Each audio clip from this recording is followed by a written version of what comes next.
Bonsoir, bonsoir à toutes, bonsoir à tous. Comme d'habitude, je suis ravie de vous retrouver. C'est toujours un plaisir pour moi de me tenir devant vous parce que nous avons de belles choses et des bonnes choses à partager. Nous avons la chance d'avoir une plateforme comme Facebook, comme les réseaux sociaux, même si certains s'en servent comme ils le souhaitent, comme ils veulent, il y a beaucoup de dérives, et etc., etc. Mais au moins si on peut s'en servir pour passer des messages positifs, si on peut s'en servir pour diffuser des messages d'encouragement, des messages positifs, des messages qui reboostent, des messages qui transmettent que du positif, que du plus, plus, plus, alors il faut en profiter. Et j'en profite, Divine en profite. Alors, encore une fois, mille excuses parce que hier, nous avions notre émission Divine le Live, l'émission Divine avec Irène Bumbapos qui nous a parlé un petit peu de son parcours de femme, de sa vie d'étudiante et de ses premiers pas dans l'écriture. Et malheureusement, suite à quelques petits soucis techniques, l'émission a été écourtée et j'avais clôturé en vous présentant les ouvrages d'Irène.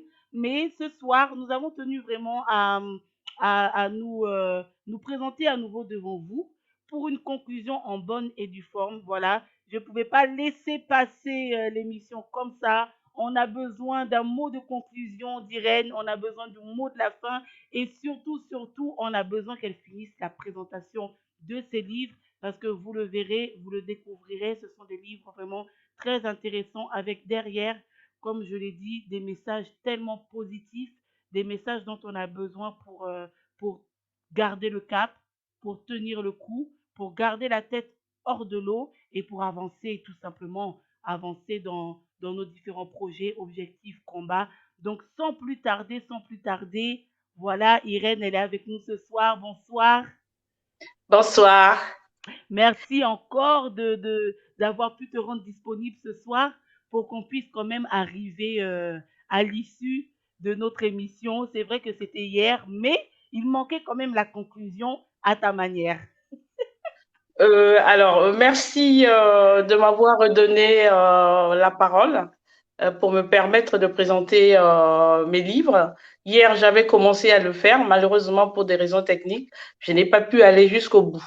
Alors, sans plus tarder, je vous présente mon tout premier livre qui s'intitule Si tu fais de Dieu tes délices, il te donnera ce que ton cœur désire. Alors, c'est un verset biblique que nous connaissons tous qui est dans l'Ancien Testament, le psaume 37, le verset 4. C'est un verset dont nous chérissons beaucoup, mais que nous ne connaissons pas certainement les portées de ce verset. Alors, ce livre est réservé à tous les chrétiens, tous les croyants qui rencontrent des difficultés dans leur vie, qui pensent peut-être que Dieu n'est pas présent dans leur vie, puisque la vie est dure, les situations sont là. Et donc, ce livre va édifier ces personnes-là dans leur marche avec Dieu. Ce que je voulais dire ici, c'est que nous devons savoir que la vie chrétienne, elle est différente de la vie de tous les jours. Être disciple de Jésus-Christ, c'est une, euh, une exigence. Marcher avec Dieu, c'est pas facile. Alors, ce livre nous montre tous les moyens, nous donne tous les outils pour être proche de Dieu, pour savoir comment marcher avec Dieu. Parce que faire de l'éternel ses délices, c'est certainement qu'on dira waouh, c'est un mot magique, c'est un mot que nous connaissons, mais marcher avec Dieu, ça demande une discipline, une façon d'être. Or, dans le monde d'aujourd'hui, qui nous attire, qui nous séduit, généralement nous confondons notre marche personnelle avec la marche avec Dieu. Alors il y a certaines choses que Dieu demande à ce que nous puissions faire, lui plaire, être en sa présence, marcher comme il le souhaite, et à ce moment-là, il nous comblera de toutes ses grâces et toutes ses bénédictions. Il n'y a pas de raison que Dieu n'entende pas nos prières. Il n'y a pas de raison que Dieu ne réponde pas à nos demandes. Mais nous devons nous poser les questions. Pourquoi, depuis que je prie, ça ne marche pas? Pourquoi je n'ai pas de réponse? Certainement, il y a quelque chose quelque part qui ne va pas parce que Dieu est le même hier, aujourd'hui, éternellement. Alors, Mais c'était pour... si tu veux là, Irène, en fait, bon, là, tu adresses ton message à un public particulier. Donc, à des personnes qui partagent la même confession que toi, qui partagent la même foi que toi. Mais c'est vrai que là, on a un public qui est vraiment large et élargi. Alors, pour ceux qui ne connaissent pas la foi chrétienne, pour ceux qui ne connaissent pas le verset dont tu parles, parce que là, vraiment, le public, il est élargi, le public, il est étendu. Alors, qu'est-ce que tu pourrais dire sur ton livre, qu'est-ce que tu pourrais donner comme message par rapport à ton livre, mais qui peut parler à tous avec des mots que tout le monde peut comprendre. Parce que là, si tu veux, on est vraiment dans le cadre chrétien, on est vraiment dans la foi chrétienne, mais nous savons que dans ce monde-là, tous n'ont pas la même religion ou la même foi ou la même croyance. Alors, si tu devais inviter une personne, une femme ou un homme à pouvoir se procurer ce livre-là pour qu'il puisse bénéficier de ce message, qu'est-ce que tu pourrais lui dire avec des mots qui peut parler à son cœur, toucher son cœur et attirer son intérêt sur cet ouvrage? Alors, c'est vrai que ce livre, euh, dans un premier temps, on pourrait croire qu'il s'adresse uniquement, seulement aux chrétiens. Mais quand on va dans le fond, on va trouver que tout le monde peut s'en servir. Pourquoi je dis ça? Parce que ce livre n'est pas seulement fait, écrit pour les chrétiens, mais il est écrit pour tous les croyants, tous ceux qui croient en Dieu. Parce que la première des choses, quand on croit en Dieu, c'est de chercher à vivre dans sa présence. C'est chercher à lui confier notre vie. C'est chercher à marcher avec Dieu. Qu'est-ce que Dieu demande dans toutes les religions, que ce soit musulmane, que ce soit bouddhiste, que ce soit la religion chrétienne, la première des choses que Dieu nous demande d'avoir, c'est de l'amour. L'amour envers lui-même, le Dieu le Père, et l'amour envers son prochain. Voilà les deux grands commandements dans la vie d'un croyant.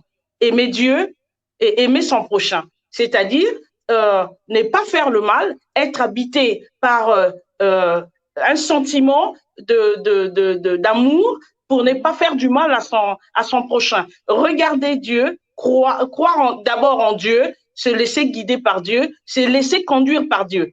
Donc, ce Donc, livre n'est pas seulement... donc est-ce qu'on peut dire alors que ce livre c'est un appel à l'amour, c'est un appel à aimer, tout simplement, ou C'est un bien appel à... c'est un message d'amour que tu transmets là à travers Oui, cette page? c'est un appel d'amour, en fait. Parce que la première des choses, quand nous marchons avec Dieu, nous devons l'aimer. Nous devons aimer Dieu. Lui donner cette première place, reconnaître que c'est un Dieu qui est amour, c'est un Dieu qui m'aime, c'est un Dieu qui me veut du bien, c'est un Dieu qui souhaite mon bonheur. C'est d'abord ça la première des choses, quelle que soit la religion. Parce que si tu crois en Dieu et que tu n'as pas toutes ces idées dans la tête, La tu ne notion pourras pas d'amour, la aimer Dieu, notion d'aimer. tu ne pourras pas aimer Dieu comme il voudrait que tu puisses l'aimer. Parce que Dieu n'est en fait qu'amour. Tout ce qu'il fait est amour. Tout ce qu'il fait, c'est pour notre bien. Tout ce qu'il veut, Dieu ne prend aucun plaisir au mal. Il ne souhaite que le bonheur de tout un chacun. Donc, ce livre parle d'amour dans un premier temps, comment aimer Dieu, parce qu'il y a des moments où, quand on est en présence de Dieu, c'est juste pour certaines personnes, juste par contrainte en fait, juste par obligation en fait. On ne prend aucun plaisir à être en présence de ce Dieu, on ne prend aucun plaisir à marcher avec ce Dieu, on ne prend aucun plaisir à lui confier nos vies. C'est ce message-là que je voulais faire comprendre aux gens, que Dieu est amour. La seule chose que lui nous demande, c'est de l'aimer de tout notre cœur, de l'aimer de toute notre force, de l'aimer de toute notre âme et d'aimer son prochain comme soi-même. Quand Alors, ces deux quels mots, sont tes conseils? Quels sont tes conseils pour justement apprendre à aimer comme Dieu voudrait qu'on puisse aimer? Quels sont les conseils que tu partages dans ce livre-là pour justement découvrir cette notion d'amour, l'amour divin, l'amour relationnel, l'amour du prochain? Comment aimer? Parce que tu nous parles d'amour interne qui peut être vraiment peut-être banal aujourd'hui, parce que quand on regarde à droite, on regarde à gauche, on a du mal à voir la manifestation de l'amour. Il y a tellement de choses qui se passent qui sont contraires au message que toi tu veux faire passer à travers ton livre. Donc, quels sont là, rapidement, 2 ou 3 conseils pour pas dévoiler tout le contenu du livre que tu peux donner pour justement croire en l'amour, croire à nouveau à l'amour, quel que soit, quel que soit le domaine dans lequel il s'inscrit, et comment aimer ou mieux aimer, selon toi? Alors, alors c'est vrai que c'est pas chose facile qui arrive. Euh, c'est quelque chose qui peut s'installer dans la durée en fait. Mais ce qu'il faut d'abord faire, chercher à faire, c'est d'essayer pour arriver à aimer ces dieux et à être rempli d'amour. C'est d'abord cette relation, parce que qui nous donne cet amour? C'est Dieu qui donne l'amour. C'est Dieu qui permet que nous puissions être transformés. Alors, c'est d'abord de chercher à s'approcher de ce Dieu. C'est ce que je disais tout à l'heure. Il faut d'abord reconnaître la première des choses à faire, que nous devons tous, quelle que soit la religion, de reconnaître que Dieu est bon, que Dieu est amour, que Dieu nous aime, que Dieu veut mon bonheur, que Dieu veut marcher avec moi. À ce moment-là, on s'abandonne totalement à Dieu. Il n'y a que lui pour nous changer, lui demander de nous remplir de son amour et commencer à faire le bien autour de soi. C'est pas quelque chose qui arrive par un claquement de doigts. C'est une attitude en fait. C'est tout un travail à faire et ça s'installe dans la durée, mais avec des idées positives. En tout cas, merci, merci, merci. Où se procurer cet ouvrage? Fais de Dieu tes délices, il te donnera ce que ton cœur désire. Un très beau titre. Où se le procurer si on est intéressé par ce message d'amour divin et d'amour fraternel? Alors, ce livre, on peut se le procurer sur le site de Ma Vie Édition, bientôt sur Amazon et sur Gilbert Joseph. On peut l'avoir aussi sur la page Facebook de Ma Vie Édition et sur la boutique de st.com. Ma vie édition, donc le lien vous sera communiqué en commentaire sous cette vidéo. Ma vie MAVY plus loin édition. Voilà, si vous souhaitez vous procurer ce livre, en savoir un peu plus sur tout le message qui y est caché et que Irène vous dévoile avec beaucoup de plaisir. Alors, on va passer à la présentation de ton deuxième ouvrage. Donc, le deuxième ouvrage que tu as pu écrire et sortir, donc, je te laisse la parole pour nous faire découvrir cette œuvre. Alors, ça s'intitule Le combat d'une femme pour l'amour de mes fils. C'est un livre qui est dédié à toutes les mamans, pas seulement, mais puisque ça parle du mari aussi à l'intérieur, je pense que les papas aussi pourront se retrouver là-dedans, les hommes pourront se retrouver là-dedans. Alors, pourquoi ce livre, Le combat d'une femme? C'est l'histoire d'une jeune fille qui a été donnée au mariage à un homme qui était plus âgé qu'elle et qui par son père et qui a dû abandonner ses études. Mhm. Elle a abandonné ses études et elle a vu ses rêves brisés. Elle qui rêvait des grandes études, elle qui rêvait d'être une grande dame, elle qui rêvait de voyager. Et elle a dû se résoudre à cette situation-là.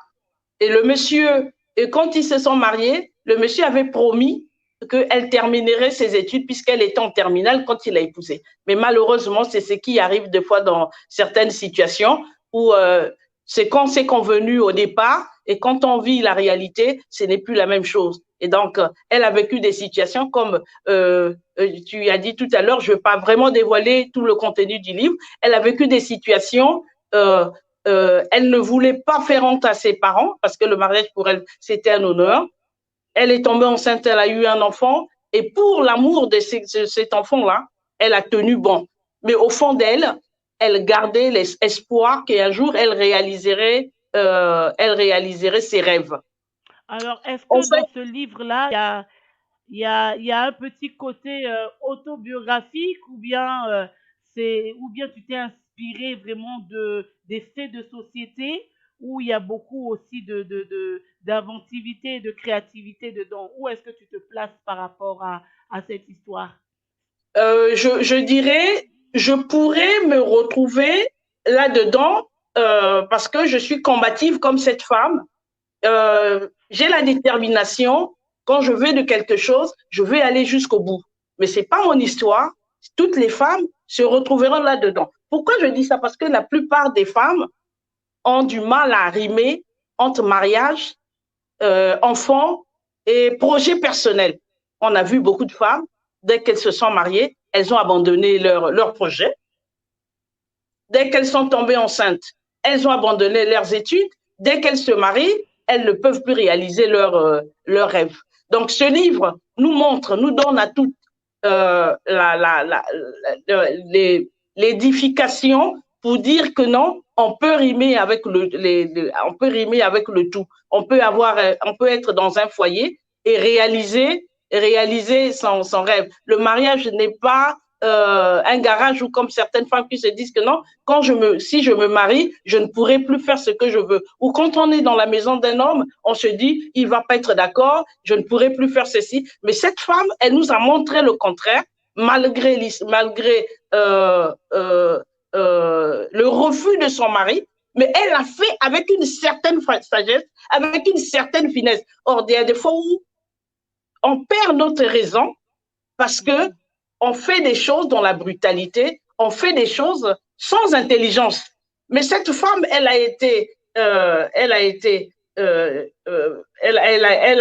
dotée d'une certaine intelligence, certaine sagesse, qu'elle a fait des choses sans choquer son mari, sans choquer sa famille, mais pour le bien de sa famille, pour donner une vie meilleure à sa famille. Et à la fin, son mari a été content, son mari a été dans l'admiration pour cette femme qui s'est battue pour donner une autre image de sa famille.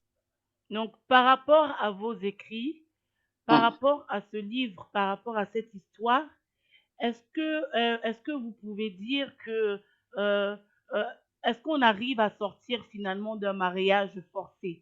Est-ce qu'on arrive à sortir d'un mariage imposé ou est-ce que finalement un mariage forcé arrive à devenir avec le temps et avec sagesse, parce que vous nous avez beaucoup parlé de sagesse, avec le temps et avec sagesse, un mariage d'amour. Est-ce que c'est possible ou pas? J'ai pas d'expérience là-dessus. Mais par À rapport chacune, à l'histoire de cette héroïne. voilà, à chacun de voir, parce que en fait, ce que je suis en train de dire, c'est être habité par une sagesse, faire des choses intelligemment pour ne pas tout détruire en fait. Parce que cette fille dont je parle dans le livre, elle s'est inspirée de l'histoire de sa propre vie.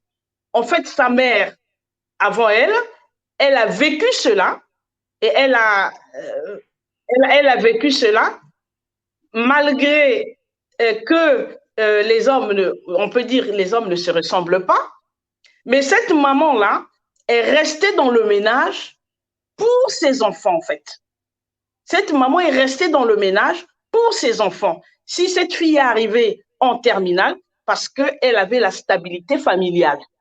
Elle avait le père, elle avait la mère, et c'est qui a fait qu'elle arrive jusqu'en terminale. Et elle a voulu que ses enfants aussi bénéficient de ce climat-là. C'est comme moi, je vais dire, par exemple, dans mon exemple, j'ai toujours dit, euh, je connais, comme tous les hommes, hein, mon père, c'était pas vraiment quelqu'un de vraiment, comment dire, vraiment un homme à la maison. C'était quelqu'un qui, comme tous les hommes.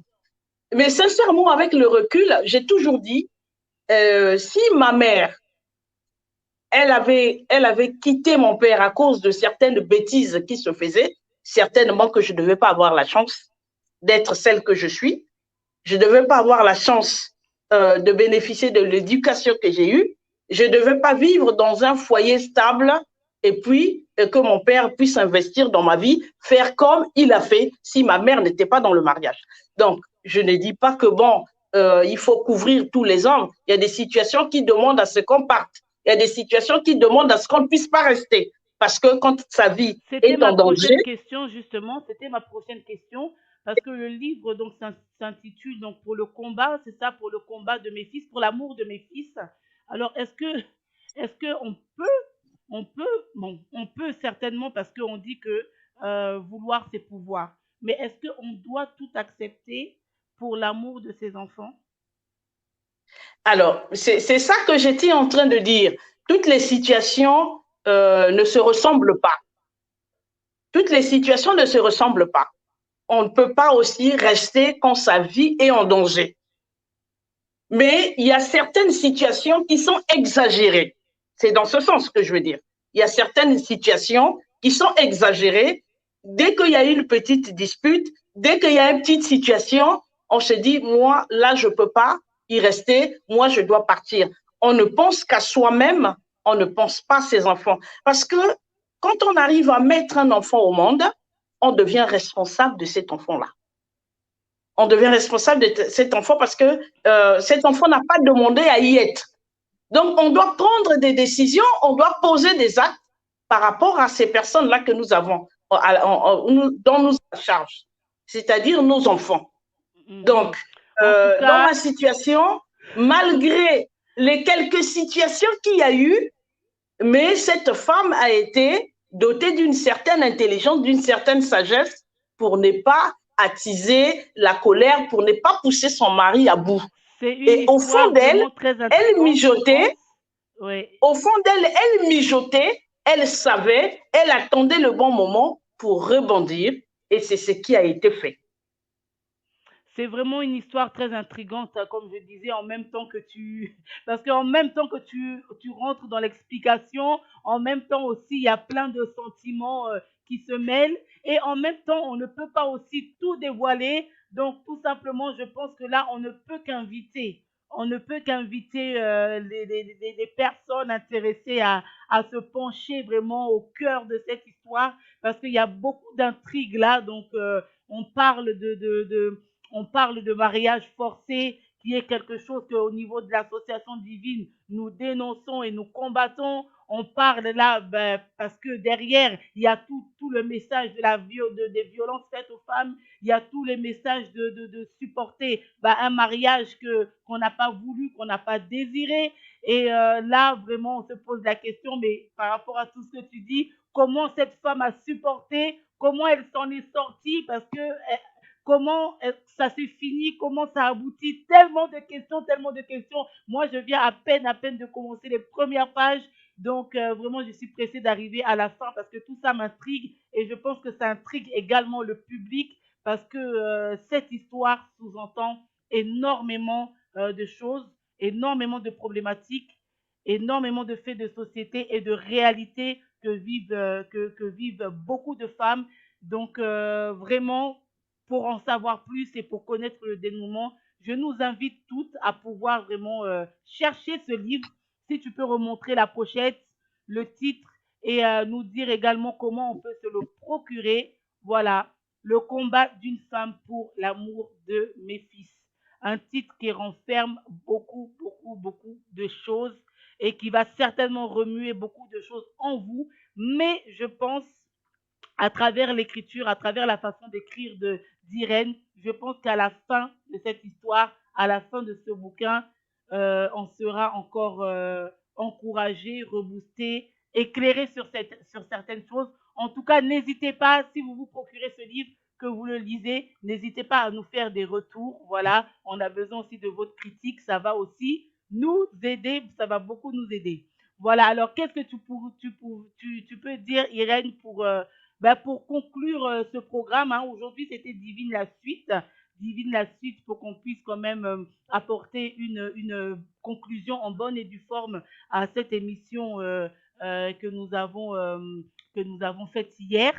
Et là, je te redonne à nouveau la parole, que tu puisses apporter tes mots de conclusion par rapport à tout ce qu'on a partagé depuis hier dans cette émission divine. et le message qui en ressort et ce que toi tu veux faire ressortir particulièrement comme message à toutes celles, tous ceux qui nous regardent ou qui vont nous regarder par la suite. Alors, moi, le message que je vais délivrer à tous et à toutes, c'est un message d'encouragement, les fortifier à aller de l'avant, parce que le monde dans lequel nous vivons, c'est un monde qui est dur, un monde injuste, un monde hostile, où quelquefois on se pose des questions, il nous arrive de baisser les bras, il nous arrive d'être découragés, il nous arrive de ne plus croire en nos rêves. Mm. Ce que je voudrais dire aujourd'hui à chacun et à chacune et à chacun, que tout est possible dans la vie, qu'il ne faut pas baisser les bras. Au contraire, il faut croire en ses rêves. Parce que la plus grande victoire, c'est la victoire sur soi. C'est la plus grande des victoires. Croire déjà en ses rêves. Quel que soit le temps que ça peut mettre. Parce que des fois, pourquoi il y a des choses qui ne marchent pas? Parce que on ne prend pas le temps de mûrir la situation ou l'idée. On a envie que ça aboutisse tout de suite. Alors que quelquefois, il suffit d'un petit recul. Moi, j'ai toujours dit, moi, dans mon cas, et quand j'ai pas réussi à faire quelque chose ou à obtenir quelque chose, je ne me décourage jamais. Je ne me décourage jamais parce que je crois d'abord en moi-même, en mes capacités, et je sais que je suis capable. Parce que je me dis, si X ou Y a réussi, il n'y a pas de raison que je ne réussisse Mhm, pas. Si mhm. X ou Y a pu faire ça, il n'y a pas de raison que je ne puisse pas le faire. Donc, il suffit juste de faire travailler sa tête. On prend peut-être pas le même chemin, ça dépend dans quelles conditions l'autre a pu faire ceci. On ne se compare pas à soi. C'est d'abord ça le vrai problème. Parce qu'on a tendance à compter, à voir les préjugés ou à vouloir imiter ou à vouloir faire des choses. Non, on doit rester soi-même. On doit rester égal à soi-même et croire d'abord en ce que l'on veut, en ce que l'on doit faire. Quel que soit ce que les gens peuvent dire, les critiques, on s'en occupe pas. Mais tout ce qui nous importe, c'est d'abord ce que nous voulons faire. Quel est le projet que j'ai et avoir de l'ambition. C'est d'abord ça dans la vie, avoir de l'ambition, Et avoir un objectif à atteindre. Et quand on a tout ça, on essaie de mettre les moyens en place pour que cela arrive. mhm, Il n'y a pas de mhm. raison que ça n'arrive pas. Il n'y a pas de raison. Il n'y a Quel pas que de soit le raison. temps que ça peut prendre, en tout cas, fonce, avance, ne recule pas. Tu es capable. Tout est possible à tout un chacun de nous. Dieu nous a dotés de tous d'une intelligence, chacun à son niveau. Mais le plus important, c'est Mhm. d'arriver à ses Alors objectifs, arriver à pour ceux qui ont réaliser ses rêves. la, Donc, ne pas baisser les bras. Il faut croire d'abord en soi, aller de l'avant et puis bon, mettre en place les moyens pour y arriver. en tout Donc, cas, merci, j'encourage merci. chacun de nous de se prendre en charge d'abord, de ne compter Merci. sur personne, mais de compter sur soi-même. On y arrivera avec le temps. Pour tous ceux qui ont l'habitude, hein, pour tous ceux qui suivent l'association divine, qui suivent nos activités, nos actions depuis le début, vous vous rendrez compte que ce sont les mêmes mots, ce sont les mêmes phrases, ce sont les mêmes formules. Voilà, c'est toujours le même message. On ne le dira jamais assez et on ne le dit jamais assez parce que beaucoup de choses sont faites dans ce monde pour nous décourager. Alors, on n'en aura jamais assez de ce genre de message-là d'encouragement. Je pense que ça parlait au cœur de quelqu'un et c'est le but. Même si une seule personne a été touchée, même si une seule personne a pris sa part, alors nous, on a tout gagné parce que c'est le but de l'association divine, c'est le but de ces émissions à travers le parcours d'une femme, à travers ses réalisations, à travers sa passion, ses dons, son talent, c'est redonner de la force à quelqu'un, c'est rebooster, c'est encourager et c'est valoriser tout ce que la femme est et tout ce que la femme sait faire. Donc, merci beaucoup, Irène, d'avoir partagé avec nous ce moment. Merci pour hier. Merci pour ce soir où nous avons découvert davantage encore ce qui se cache derrière la couverture de ces deux livres. Nous vous invitons encore à chercher ces livres, à vous plonger dans leur histoire et je pense que ça ne sera que bénéfique pour votre épanouissement personnel et pour tout votre entourage. Donc voilà, on se dit à très bientôt pour une nouvelle émission, une nouvelle invitée, un nouveau témoignage, une nouvelle expérience. Merci d'avoir été avec nous ce soir. Merci beaucoup Irène pour ta participation. Tout le On se plaisir était pour dit moi. à très bientôt. Merci. Bonne Merci bien. soirée à toi, bonne soirée à tous. Bye bye. Merci beaucoup.